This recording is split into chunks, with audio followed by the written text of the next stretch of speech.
നമസ്കാരം. അപ്പോൾ ഇന്ന് ഞാൻ വന്നേക്കണം നമ്മുടെ തൊടുപുഴ വെങ്ങല്ലൂർ സിഗ്നൽ എന്ന് പറയും. അതായത് ഏത് ജില്ലയിലും കിഴക്കുന്നാണെങ്കിലും കേരളത്തിൽ കിഴക്കുന്നോ പടിഞ്ഞാട്ടേക്കോ വടക്കോട്ടോ തെക്കോട്ടോ എങ്ങോട്ട് പോകാനുള്ളതാണെങ്കിലും നമ്മുടെ ഈ സിഗ്നൽ കഴിഞ്ഞാൽ എല്ലാ ജില്ലക്കാർക്കും 14 ജില്ലക്കാർക്കും ഈ സിഗ്നൽ ടച്ച് ചെയ്ത് മാത്രമാണ് പോകാൻ പറ്റുള്ളൂ. അങ്ങനെ ഒരു സിഗ്നലിൽ വർഷങ്ങളായിട്ട് PWD കാണിച്ചു വച്ചേക്കണാണ് ഇത്.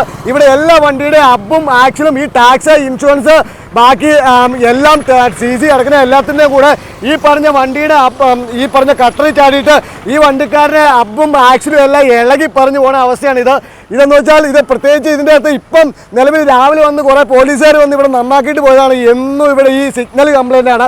ഇതിപ്പം വേറെ മോട്ടോർ വാഹന വകുപ്പിൻ്റെ ഒന്നുമല്ല, ഇതിപ്പോൾ PWD ആണ് ഇത് ചെയ്തിട്ടുണ്ട്.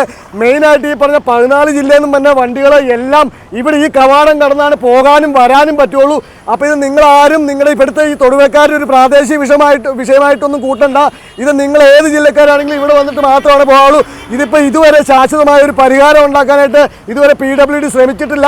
അപ്പം നിങ്ങളെല്ലാവരും ആത്മാർത്ഥമായിട്ട് നിങ്ങളിവിടെ വന്നു പോയിട്ടുള്ളവരാണെങ്കിൽ, ഇവിടെ തൊടുപുഴ വെങ്ങല്ലൂർ സിഗ്നലിൽ വന്നു പോയിട്ടുള്ളവരാണെങ്കിൽ നിങ്ങളുടെ അഭിപ്രായങ്ങളും കാര്യങ്ങളും ഇതൊരു കമൻ്റായിട്ട് രേഖപ്പെടുത്തുക. അതിൻ്റെ കൂടെ ഇതൊന്ന് ഷെയർ ചെയ്ത് ഇത് നന്നാക്കി നല്ല സഞ്ചാരയോഗ്യമായ ഒരു റോഡ് ഉണ്ടാവാനായി നിങ്ങളെല്ലാവരും എന്നോട് സഹകരിക്കുക. നിങ്ങൾക്ക് സമയമില്ല, തിരക്കാണ്, വണ്ടി ഓടിച്ച് അല്ലെങ്കിൽ നിങ്ങൾക്ക് പണിയെടുത്ത് ജീവിക്കേണ്ട ഒരു തിരക്കും കാര്യങ്ങളും ഒക്കെ ഉണ്ടെങ്കിൽ ഞാൻ എൻ്റെ കൂടെ ഈ പണിയെടുക്കുന്നതിൻ്റെ കൂടെ ഇതും കൂടെ ഒന്ന് കാണിച്ച് ഞാൻ ഈ പരിപാടിക്ക് ഇറങ്ങിക്കോളാം. നിങ്ങൾ അതിന് നല്ലൊരു സപ്പോർട്ട് മാത്രം തന്നാൽ മതി. അപ്പോൾ ഇത് പറയാൻ വന്നതാണ്. അപ്പം നമസ്കാരം.